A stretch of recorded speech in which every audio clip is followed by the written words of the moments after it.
Viva a patria de Castelao e de Moncho Reboiras. Viva Galiza Ceibe Socialista. Boa tarde, camaradas. Estamos onde temos que estar.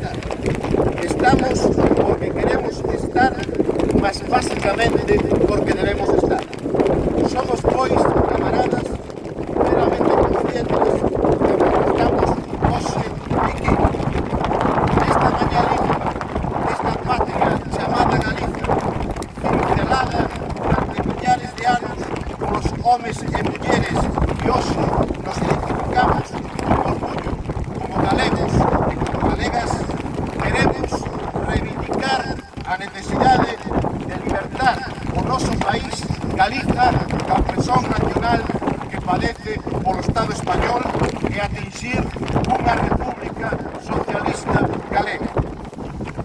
Desde esta emblemática atalaya, desde esta montaña sagrada, queremos transmitir ao pobo traballador da Galiza a único que nos debemos, que como destacamento comunista galego de libertación nacional, por tanto, fieis e leais a causa da súa emancipación, estamos atravesando un momento crítico no ámbito xeopolítico.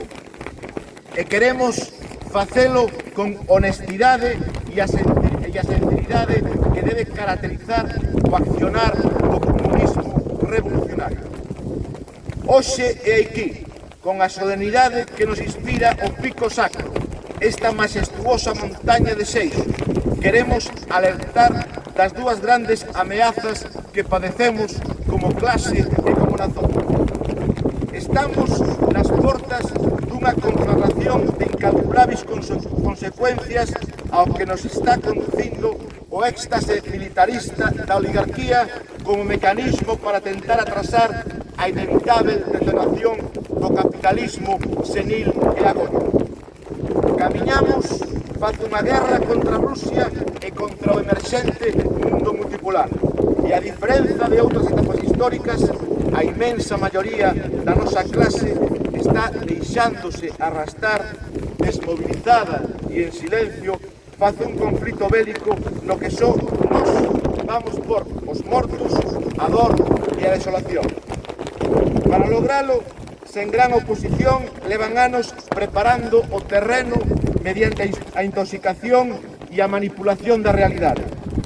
A medida que se vai aproximando a Terceira Guerra Mundial ao noso país, un pacote de medidas de excepción van ser aprobadas e implementadas para amordazar e aniquilar a disidencia interna.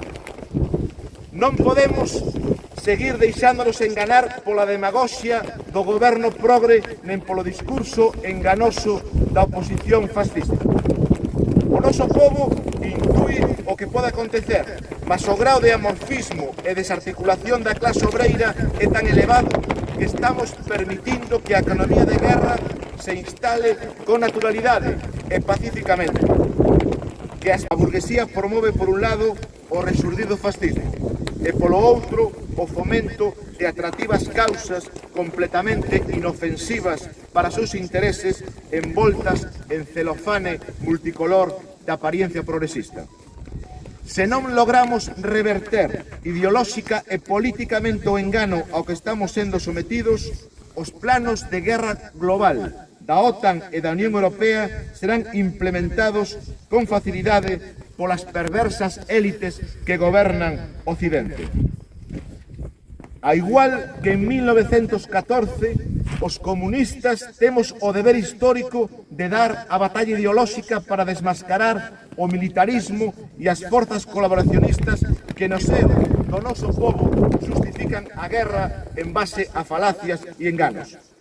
Sí, camaradas, non podemos apoiar a súa guerra para defender os valores do Occidente, porque eses valores son os que permiten o xenocidio en Gaza, a imposición dun goberno islamofascista na Siria, o protectorado nazi na Ucrania, as decenas de millares de mortos no Mediterráneo, a pobreza, a desnutrición e a fame en África, Un mundo no que un puñado de estados do centro capitalista tentan, por todos os medios, seguir saqueando e dominando o planeta para manter os obscenos privilexios dunhas élites que están dispostas ao que faga falta para perpetuarse. O caos controlado esténdese como unha mancha de aceite, en cuanto nos queren manter entretidos no xogo da alternancia electoral entre as dúas caras da mesma moeda, ocupados entre as artificiais escaramuzas da alternativa globalista e a alternativa conservadora, como se fosen antagónicas, porque, goste ou non goste, Biden e Trump, Sánchez e Feijóo, Rueda e Besteiro defenden o mesmo, o sistema capitalista. En cuanto a clase obreira galega siga atrapada no labirinto do mal menor, máis tardaremos en reconstruir a verdadeira alternativa de clase que poda evitar a instalación dunha tiranía global disfrazada de goberno mundial para salvar o planeta da crise ecolóxica e das ameazas que procedentes da periferia cuestionan os valores do imperialismo e o colonialismo. Non podemos acreditar inxenuamente que queren para nós o mellor mundo posible. Tampouco serven as alternativas mornas e timoratas incapaces de elaborar un proxecto revolucionario. Aquelas que sempre fican a medio camiño, que na práctica diaria renuncian a defender unha Galiza ceibe socialista, a exercer unha coherente acción teórico-práctica para erguer unha sociedade nova.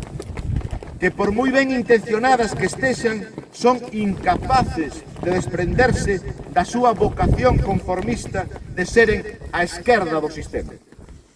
Somos plenamente conscientes que a alternativa que há un século defendeu a Terceira Internacional da Unión de Repúblicas Socialistas Ibéricas é imprescindível para quebrar con o autoritarismo da Unión Europea dos mercaderes e da guerra con o brazo terrorista do capital con a OTAN. Este ano, o Día da Patria foi convocado polo comunismo revolucionario galego, sigla de transición da que nos dotamos o 1 de xaneiro antes da plena reactivación da primeira liña que terá lugar o vindouro ano coincidindo co 30 aniversario da súa fundación. Non é un capricho, nen un ateito, a reorganización do comunismo combatente, patriótico e revolucionario galego. Responde exclusivamente a unha necesidade histórica perante o descalabro xeral do movimento comunista internacional e o grau de desarme e desorientación das falsas expectativas de reorganización que observamos. Sabemos que nesta tarefa titánica estamos sós. Estamos conscientes que detrás do Volga non há nada, como tamén contemplamos que non logramos atingir este objetivo é algo plausible, dada a nosa debilidade orgánica.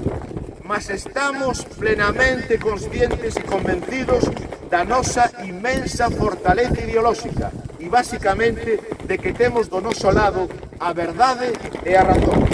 Por iso resistimos, por iso continuamos, por iso perseveramos, contra vento e maré, defendendo que a unidade de luta, despojados e oprimidas, sintetizadas na fonte e o martelo da nosa bandeira vermella, segue máis vigente que nunca. Temos a nosa vida consagrada a causa de un mundo feliz presidido pola xustiza e a igualdade, sen clases sociais e, por tanto, sen injustizas e desigualdades, onde o mosaico de povos e culturas do planeta convivamos solidariamente en armonía e en paz.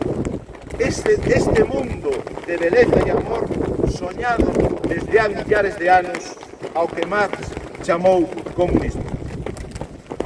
Poderíamos optar polo máis fácil, poderíamos optar polo máis cómodo, somándonos a algunha das caldeiradas progres do mercado electoral, facermos carreira política no seu seio, evitarmos estarmos expostos á soedade e á criminalización de non aderirmos aos modismos elaborados polo inimigo para manter entretidos os oprimidos, facéndolle acreditar que están loitando por un mundo mellor. E non o facemos porque sabemos que na realidade están reforzando inconscientemente as diversas opresións derivadas da contradición principal, a do capital traballo, desviando enerxías, fragmentando a loita integral contra a burguesía.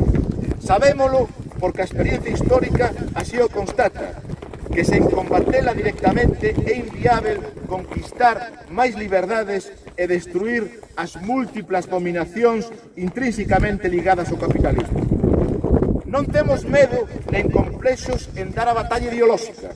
Sabemos que é a liña política quen forxa o partido e non ao invés. Non é o partido quen forxa a liña política. Somos un modesto destacamento comunista galego de libertación nacional que non busca o aplauso das esquerdiñas gominola e confeti, un lugar nos platós de televisión do enemigo, nega a vención dos popes asalariados polos banqueiros, os especuladores e os señores da guerra. No ano no que homenaxeamos a dous dos principais arquitectos da nación galega, dúas das principais estrelas da nosa bússola e inspiración, a Castelao e a Moncho Reboiras, queremos apelar para os sectores máis conscientes do proletariado galego, da xuventude rebelde, da necesidade de seguir tecendo espazos unitarios de luita contra o imperialismo e o fascismo, porque xa entramos na etapa de desconto da catástrofe ao que nos queren conducir. Mas queremos facelo sen enganos, porque os comunistas de un país como a Galiza sabemos que a luita de clases nunha nación oprimida adopta a forma de luita de libertación nacional sempre que o movimento de emancipación nacional estexa dirixido polo proletariado e dotado de un programa xenuinamente socialista. E a luita contra o imperialismo anglo-yanqui sionista e o subimperialismo español non se pode realizar desde posicións equidistantes nen complacentes. Espéranos días amargos e xornadas duras. Cumpre prepararse para o pior. Aprendamos das leccións históricas da luita de clases a escala nacional e internacional. Unidos e organizados venceremos. Desestructurados e divididos pereceremos. ¡Viva Galiza Ceibe! ¡Viva Galiza socialista! ¡Viva! ¡Viva a Revolución Galega! ¡Viva! Patria ou morte! ¡Venceremos! ¡Venceremos!